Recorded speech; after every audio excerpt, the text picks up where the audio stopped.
Hello, everyone. In this podcast, we will be discussing sensitive topics such as sexual assault. It's important to take care of yourself while listening. Some suggestions are listening while you're in a healthy headspace or knowing who you can reach out to if you become upset. Our 24/7 helpline for crisis calls based out of Central Florida is 407-500-HEAL. By contacting the national hotline at 1-800-656-4673, you can get support and learn about your local resources. There's always someone ready to help.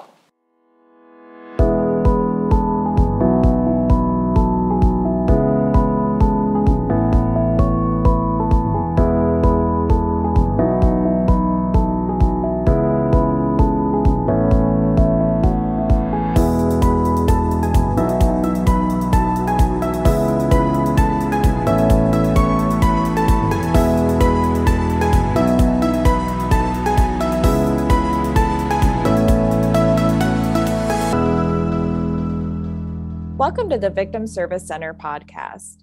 Here we sit down with professionals that serve survivors and victims of trauma or those who've experienced violence and have conversations about social issues. This week, we are talking about sexual violence and persons with disabilities. My name is Emilie Mitchell. My pronouns are she, her, and I am the education coordinator at the Victim Service Center of Central Florida. With me today, I have Abigail Hucker.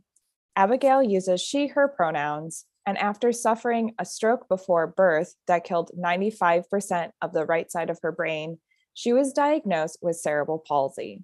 Though Abigail has limited use of her left side of the brain, she has not let that get in the way of living a normal life.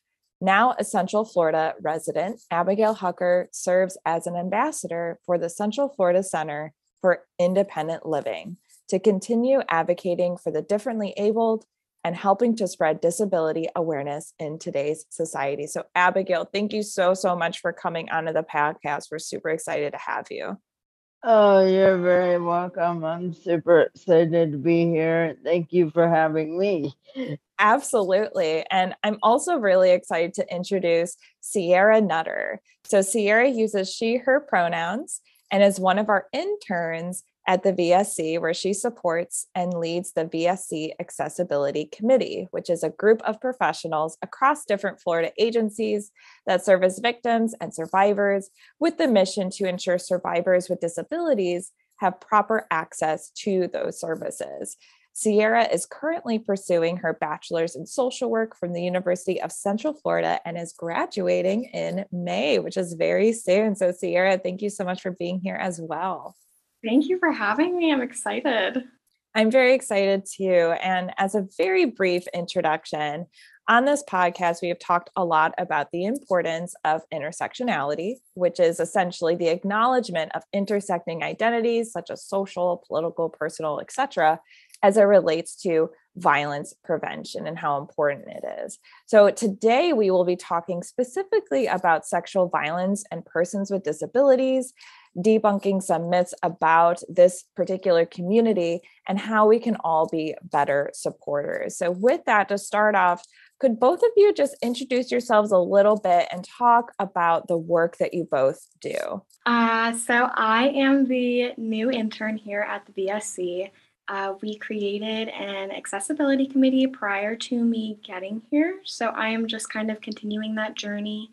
My current goal is to make a resource finder for persons with disabilities so that we can better serve them and have better resources for them. That's amazing. And Ceaira is really underselling it. She does so much work and incredible stuff for us. She helps lead the accessibility community, which we'll talk a little bit more about. And she's amazing. So thank you, Ceaira, so much for all the work that you do at VSC. Thank you. And Abigail, can I ask you exactly, if you could just introduce yourself real quick and let us know, the work that you do? Yes, ma'am. I am a self-advocate, as I like to say, as well as advocating for others with disabilities on a wide range of topics. Today it's on the sexual, violence and the disabled community, but I also have done advocacy on things like housing for the disabled, transportation, and all of those kind of things. But this is near and dear to my heart because I have several friends that, have experienced issues such as what we'll be talking about today. And I feel like it's an important discussion we need to have. So thank you. Absolutely. And thank you for being here, Abigail, and for all the amazing advocacy work that you do. I'm really excited to kind of dive into this particular topic. But before I do, Ceaira, I wanted to, ask you what made you passionate about working with this particular community? So it's a really long story, honestly, but I'll shorten it here. It was one of my first jobs. I had worked at a bowling alley, and one of my coworkers was an 18-year-old with autism, and everybody treated him like he had the plague. They were so rude, they were so awful. It was baffling to be a part of. So I befriended him, and I ended up meeting his family, and they foster and adopt kids with special needs, quote unquote, a disability. And I met their social worker, and after becoming really close with this family, I just figured it was my passion. That's incredible. And it's what a story too. That's so disheartening to hear. And it's amazing how you were able to kind of change that and were able to advocate for him and befriend him. So thank you so much. Thank you for sharing that. And thank you, Abigail, for sharing your passion too. And can I just say too real quick, Ceaira, honestly, I really wish there were more people like you in the world, because that most people don't do that. And most of us with disabilities want to be treated as anybody else. So to have someone, say, hey, how are you? And like want to get to know us is a pretty big deal. So I commend you on that. Thank you. That means a lot. I love that. And I also think I start a lot of my podcasts out with some definitions. So just so that we're all kind of on the same page here, I was hoping if we could just define the term disability. So how would you actually define a disability? I would define it as any mental or intellectually, I don't want to say disability, but different that we may need an accommodation of some sort for. It doesn't have to be anything like for physically disabled. It doesn't have to be that for somebody with an intellectual disability. It's all based on the individual's needs. Yeah, I love that. Thanks so much for breaking that down. I think I had a question as far as, like, are there some more visible disabilities than others? Yes, I would say definitely so, because I mean, I know a lot of people that have even learning disabilities. And, but again, with the right accommodations for them, they can be as successful as, say I could be having transportation or, having a job, that kind of a thing. So. Absolutely. Yeah. I appreciate you bringing that up. I think that that's such a great definition. Ceaira, I don't know if you had anything you wanted to add to that definition. No, normally as quote unquote an able-bodied person, I just go with what the ADA says, and it's a physical or mental condition that limits one or more activities of life. So I'm curious, Abigail, is that definition something that you would say is good for you? Yes, I would agree with that. Because again, it goes back to what an individual, it's all individually what's needed. somebody could have, say, for example, I have CP. Somebody else could have CP, but they could be on a different part of the spectrum of that CP. I know people with CP that they cannot talk. They have to use assistive technology in order to communicate. I know people that can walk like an able-bodied person with just a slight, like limp or something like that. So it just depends on the individual's needs. So yes, I do like your definitions here. That makes sense, because not only is it individual as far as like, this is a huge community from all different types. Like, I know that when we started the accessibility community, we were starting to back up more and more and more and realizing, oh, this is very diverse and very individual. And then even within those specific disabilities, you highlighting that there is individualized experiences within those, which makes a lot of sense. Speaking of, specific terms though, are there specific, I've been hearing, disability and disabled. Are there preferred terms that we should keep in mind when we're, as supporters and things like that as the general population? For me personally, and I think at least most of the people that I know are okay with terms like disability or disabled. But I also like to adopt a word like differently abled, because to me, that's not saying I'm disabled, but I just do things a little bit differently. But I will tell you, there are some other people in the disabled community that may find that offensive. And there is the one term that in general across the board I would recommend not using ever. And that is the word crippled, because it can be derogatory. If an able-bodied person says it, it means a totally different thing than, say, if somebody with a disability says it. They're probably saying it in a way that's joking, and stuff like that, to probably even make light of a bad experience. But if somebody able-bodied says it, it's derogatory and offensive. So, and then general rule of thumb, I would say would be just don't say that kind of word.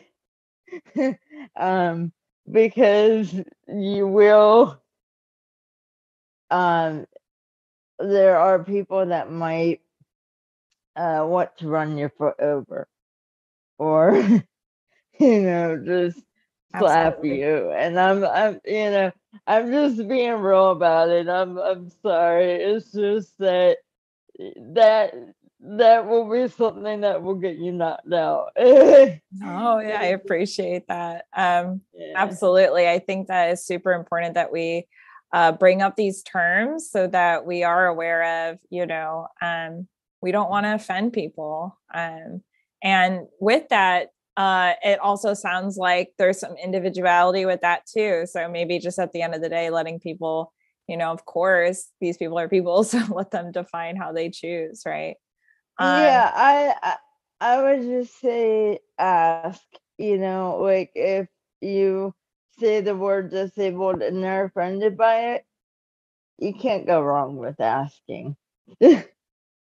Absolutely. And we talk about like victim, survivor, thriver, like all those terms too. And I know that individuals have their preference there too. So I love that, normalizing asking and checking. Everyone's individual and everyone has different lived experiences and preferences. I also wanted to ask, because you brought up able-bodied and things like that. And another term that I think is important to talk about is ableism. So what is ableism and how can it look? for me, it has a couple of different forms. It's not just being able to walk around and not really have any major struggle, I guess is a better way of saying it, to do something, whether it be, anything physical or like cognitively, I guess is another way of putting it. But also to a majority of the myths that I know we may talk about later have to do with what society, had started to think about people like me, versus kind of like what we were just talking about asking. And, small forms like, oh, things are this height. Most people with with disabilities are short. We're not tall. So why is everything so tall? Yeah, that kind of brings me to my other question, which is kind of like, from this perspective, there could be times where there could be behaviors or different things that are ableist that people might not even be aware of. So including like different height things, where they're not as accessible. Are there any other examples, or I don't know, Ceaira, if you want to jump in as well? So regarding ableism, I kind of define it as discrimination or prejudice against persons with disabilities or who you believe to have a disability. So Abigail, I'm really excited to talk to you about this because in my mind, when I'm talking healthy relationships or unhealthy relationships with persons with disabilities, I don't immediately think of somebody who, like you, who is cognitively available and can get around and do things by yourself. So is it ableist of me that my first thought when I think persons with disabilities is needing help, is cognitively not there? I would just say yes, and to an extent.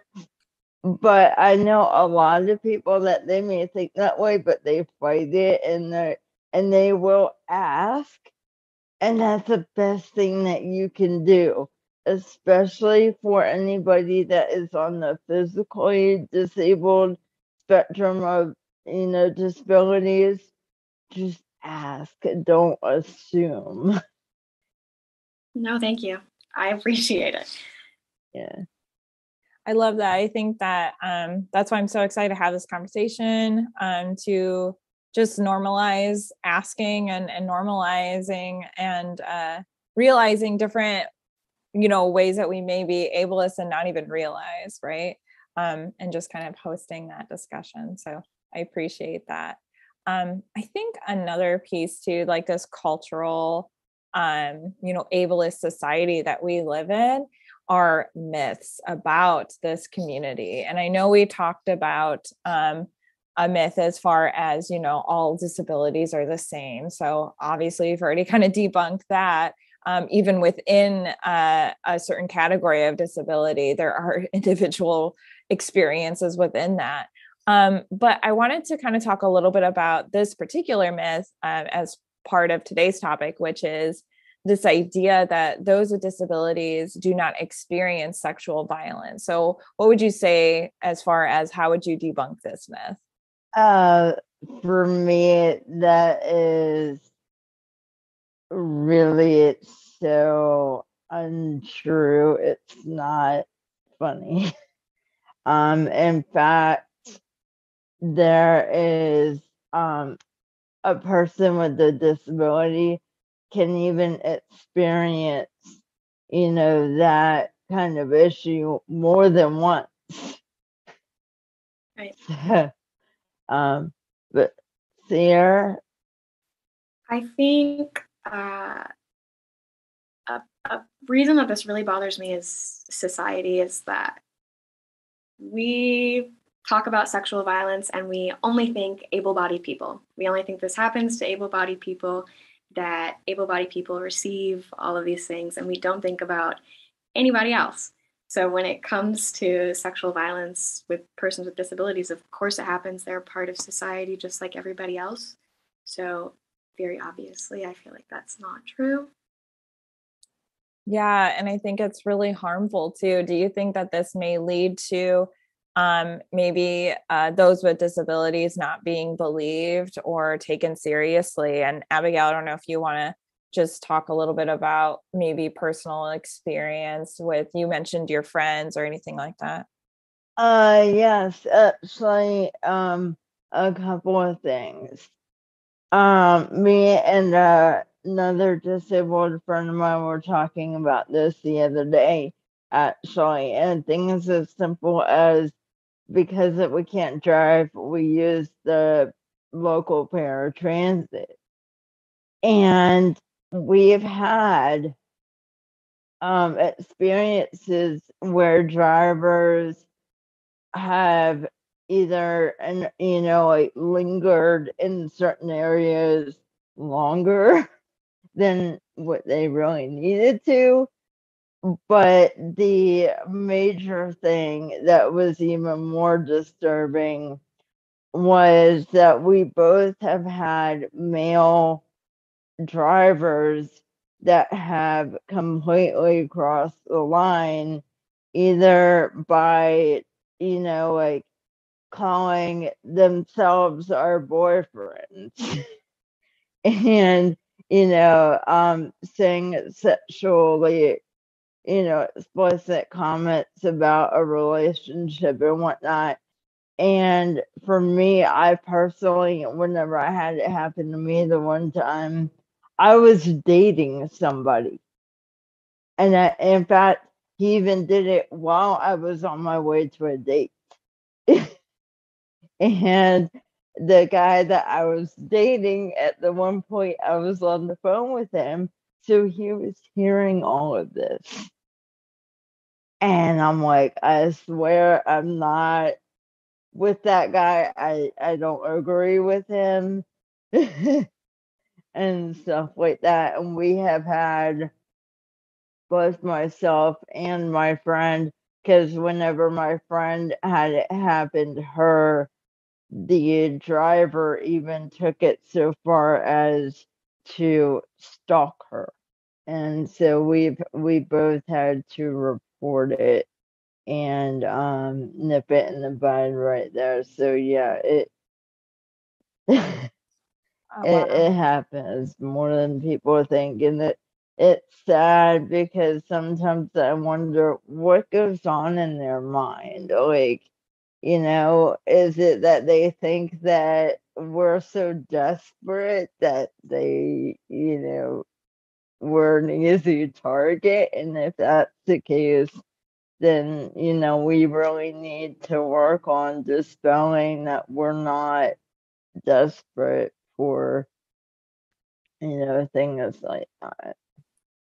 Wow, I'm so, so sorry that you and your friend have gone through that and had those experiences. I really appreciate you sharing them here, and just to kind of highlight the reality that some individuals face as far as just blatant street harassment and sexual violence. Absolutely not okay. I'm also really glad that you were able to nip in the bud that stalking case. Stalking is very serious and very scary. So I'm glad that was able to happen as well. But thanks so much for sharing, Abigail. I appreciate it. Thank you for sharing, Abigail. Thank you.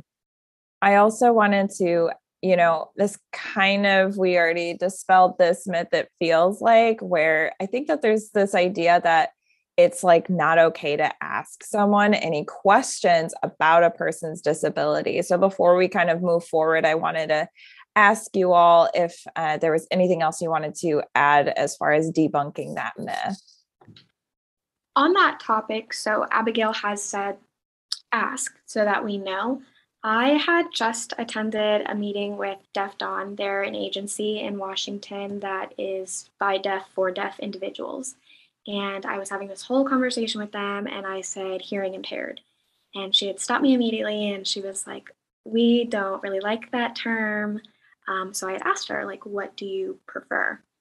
They prefer deaf or hard of hearing. So just on that topic, ask, or I'm hoping that someone will just tell you that they prefer a different word. Yeah, I think that that's so great that you asked, and that they were able to share too that like, oh, this term is actually not preferred. And also just like apologizing and moving on. I think a lot of times when we make mistakes, we might like linger and be like, I'm so sorry. And then you kind of start making the other person feel guilty. And it's like, well, actually just like, no, it's like apologize, move forward. Sorry to interrupt. She had explained to me that most common and for almost every disability, everything is a spectrum.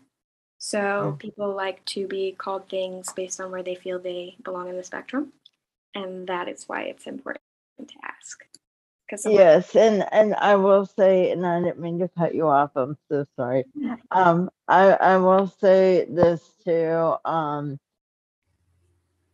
both myself and a couple other people I know experience this as well, is that whenever you ask, try to ask the actual person. Don't assume that they can't respond, because I hate it whenever I've been out with people and I will say something and the person that I'm talking to may act like they heard it, but then they won't look at me and they'll look at the person I'm with and answer what they heard me say. That's so completely disrespectful. Oh my God. Okay. Yeah, that's a really important thing to bring up. I'm so sorry that happens. Yeah, what happens to everybody, but I just wanted to let you guys know that it's better, like Ceaira was saying, to not only ask, but then and let them tell you. But even if the person can't physically respond, at least look at them. Yeah, great point. Thank you, Abigail.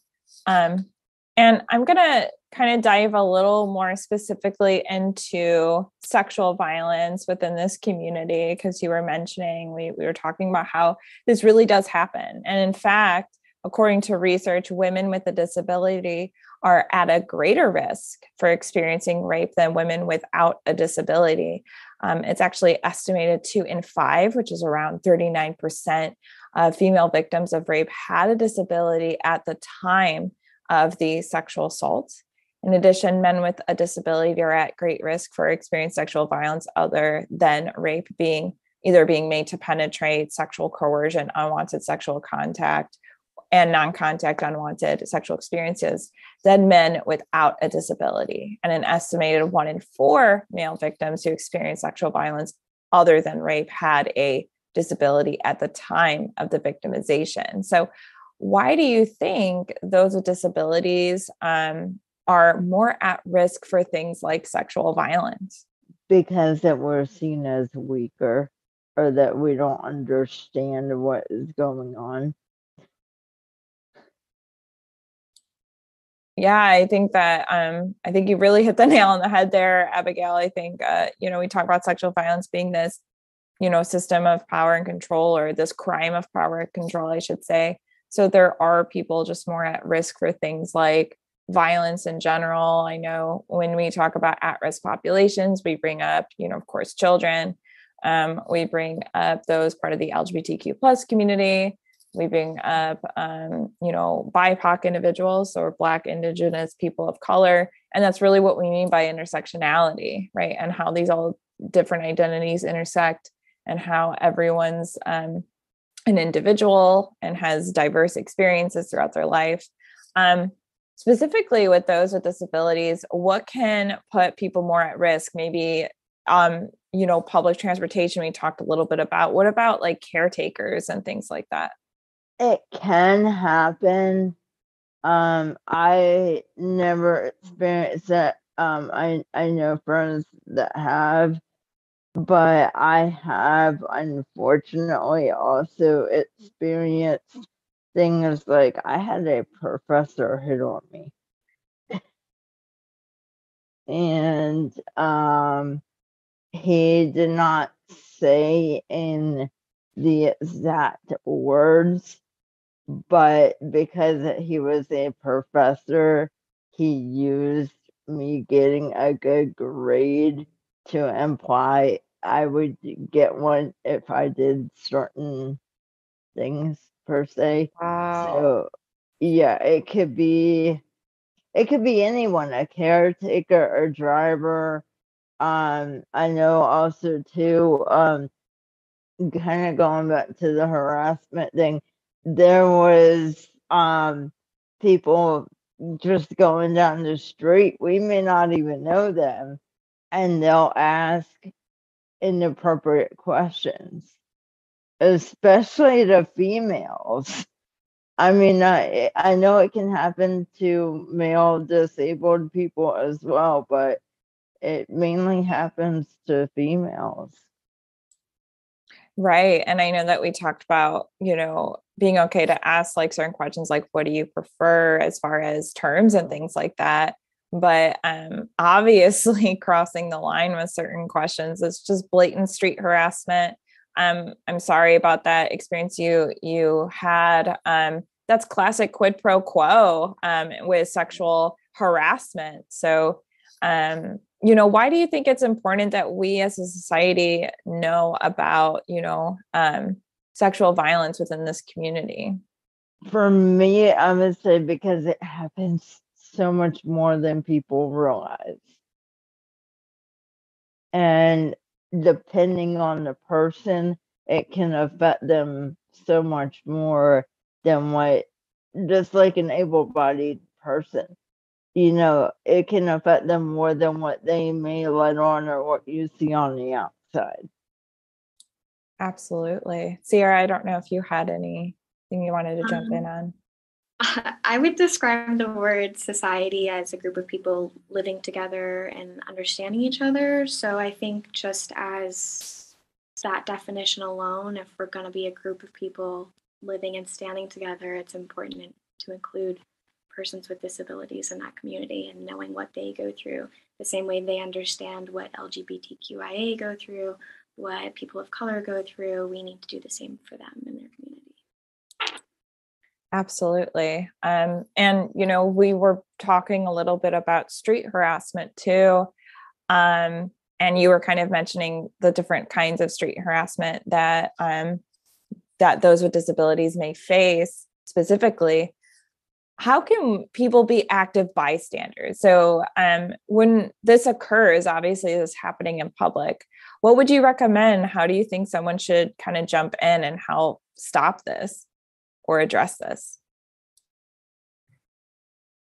For me, I would say just even chiming in and saying something as simple as, hey, that's very inappropriate, or even like casually being in like, hey, how are you? And kind of acting like our friend to get off the, to just politely get off the topic, because I know a couple of times I've seen people do that and it distracts the person that is asking, where it takes it to a more socially acceptable or neutral conversation. Yeah, kind of diffuses the situation. We actually have an active bystander training, and that's exactly what we talk about. We talk about distract, right? So you just come in and pretending to be this person's friend, or maybe you are this person's friend, whatever it may be, and just be like, hey, so-and-so's looking for you. Hey, how's it going? And just diffusing the situation.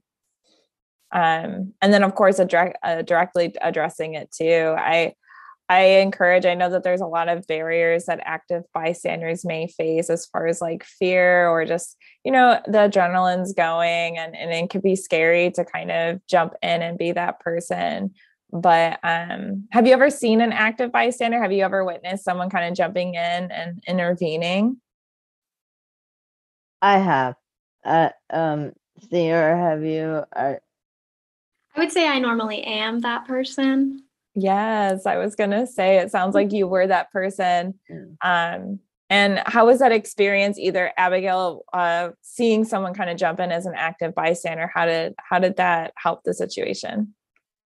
Oh, I felt relieved because it was just like they got it. It was like, oh wow, we're being seen as real people, and that they get no means, no, or like thank you, but no thank you kind of a thing. And like it diffused the situation where there was no violence, and all that was just the best ending you could ask for, and everybody went on their way. So Like that. it was good. I love that. And I love that there's so many different ways to jump in, and it just takes one person, and just hearing the impact is incredible too.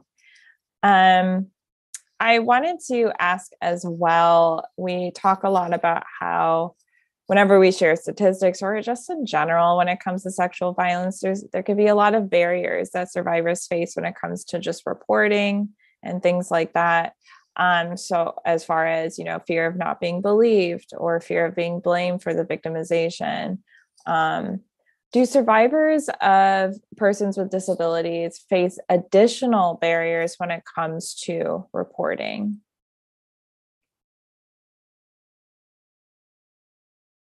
I would say yes, a little bit more, but maybe not as much as people may think, because whether you're disabled or not, it's hard to report. It's hard to get that confidence to report whenever you just went through something majorly traumatic.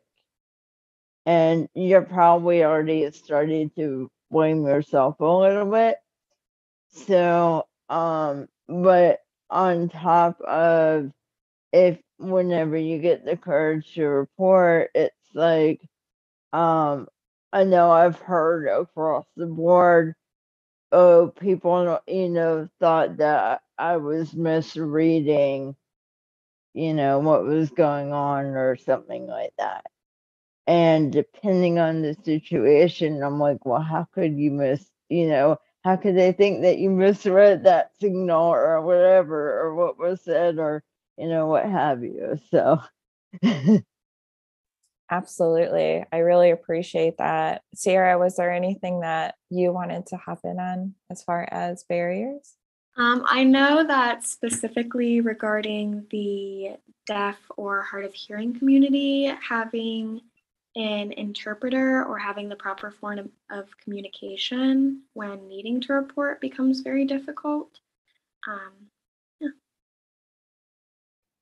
Yeah, I think that's such an important point. Kind of our partner agencies and agencies that are offering services or in general, being accessible is so important to understand that everyone's needs are different, and everyone, to be able to, since we know that not only does sexual violence happen within this community, but it's happening even more frequently because of different systems of power and control. And so being accessible is so integral. With that, I was wondering if we could talk a little bit and jump ahead here a little bit about the accessibility committee. And I know that Abigail, you are on this committee, so thank you for being on. And then I know, Ceaira, that you run it. So I don't know who would like to talk a little bit about the accessibility committee and kind of what we're trying to do as far as being more accessible in Central Florida and beyond. I kind of hopped onto this project a little late in the game.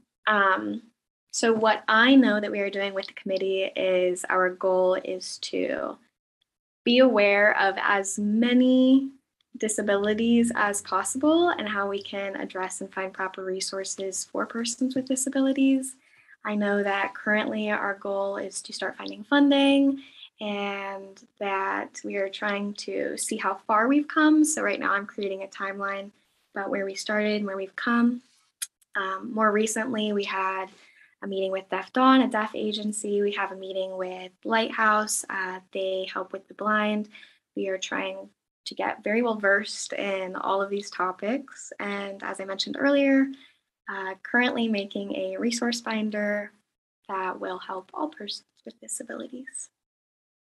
That's amazing. Thank you so much for sharing all of those goals that we have and a little bit about it. I think it's super important. Abigail, I know that you are on this committee. So what made you join the committee and kind of what's your role in it and anything you want to talk about? Well, I joined the committee after meeting with everybody for the first time and going to the first meeting. I really appreciate and commend you all on what you do for trying to be more accessible because and again, I know we keep talking about asking, but I was asked to come on the committee, which I fully appreciate as a perspective, coming from somebody with a disability of their own, to offer, firsthand advice on, making things more accessible and with certain things that we have talked about in the past about like not only just having something as simple as somebody there whenever you're actually reporting an incident, but also having somebody there that you can talk to whenever you may be having to go through an exam, or even, better yet, I love the fact that there's so much more attention to detail about like if an assault happens, having the equipment lower where that, we can get up on it easier or things like that. And professionals that are more sensitive to our needs. I will just say I know people that have something as simple as spasming issues, and whether you're reporting a traumatic experience like that or not, it could be anything every day. Even a regular doctor's visit could send you into a spasm. So having people that understand and work with you on that, I appreciate the fact that you guys, have gone out and found those people, and I enjoy being on this committee and bouncing around ideas that I think are so desperately needed for the disabled community in general. So I commend you all on that. Thank you, Abigail. And I know that I'm repeating myself, but truly appreciate you and all of the work that you do and shedding light on certain topics and issues. It's super important. And as you were talking, just, having staff being trained is super important just to raise these simple things that you were mentioning, as far as things just literally just being lower to the ground, small things that people may have missed because we live in this kind of ableist society in general. And so just being trained and having this committee, I think, is just really helpful, as far as I've learned a lot. I'm learning a lot, even just on this podcast alone. And I hope that those are listening are also learning more and spreading awareness about it too. So thank you, Abigail, for all that you do. I'll go ahead, Ceaira. Sorry. Thank you, Abigail. Just seconding that. Thank you. Well, I appreciate you guys. And again, I'm very happy to be here. So thank you. We are really happy to have you. And we just have a few more questions here. This was one that I wanted to kind of address too, as far as, we're talking about sexual violence. So I think consent is always, always important to bring up in this conversation. So can consent look a little different in this community and with persons with disabilities? Are there other aspects of consent that need to be addressed? And how does the conversation need to look? I'll just say this for me and people that I know of, but again, it goes back to individually. But for me, I'm very direct.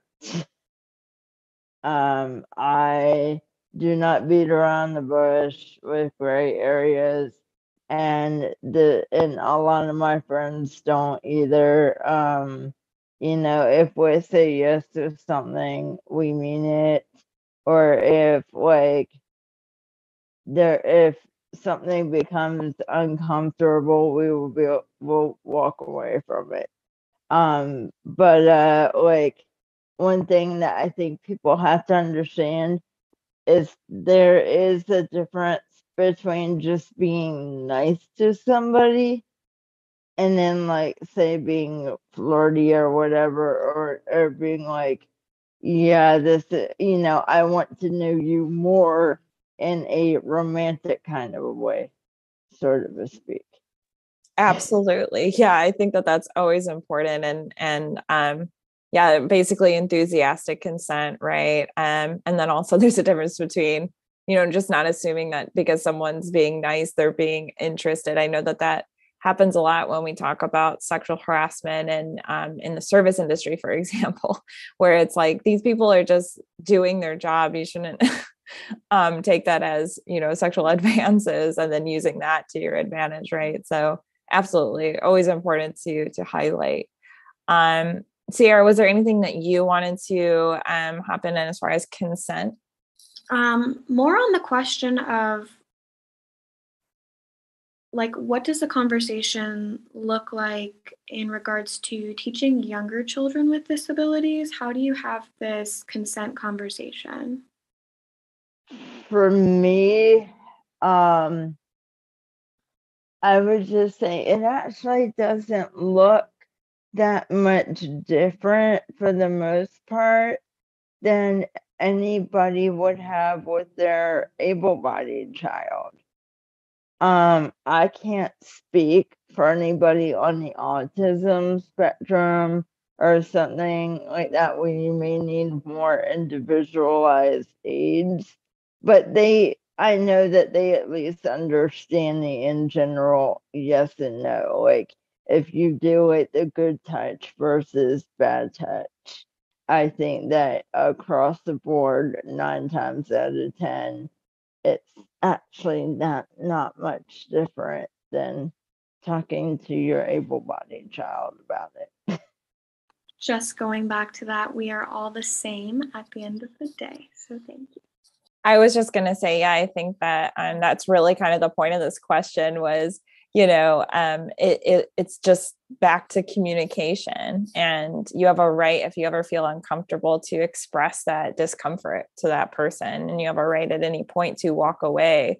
And then just people in general should just be very aware of, asking those questions. What are people comfortable with? What aren't they comfortable with? And there could be, of course, specifics relate to someone's disability.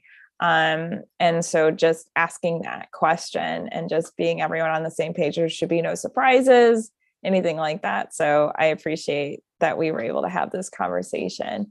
And going off of that, just as a kind of final question here, what can we as a society do better to be better supporters to survivors that have a disability, and what needs to change and be done?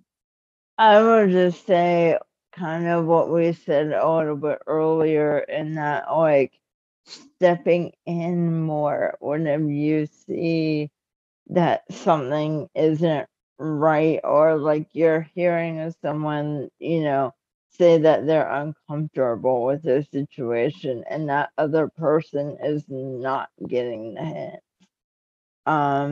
I personally, I have taken up martial arts, so like I know how to handle myself, but that isn't for everybody. And but I think like just even if there's, depending on the person, just a few things that each person can learn, whether disabled or not. This is, just basic stuff, but it should not have to come to self-defense though. So I would just say more like getting involved again, the whole asking and not assuming, that kind of thing. Ceaira, I don't know if you had anything else. I'm sorry. I'm fascinated to know that you can kick butt, Abigail. What can we do as a society to be better supporters to survivors that have a disability?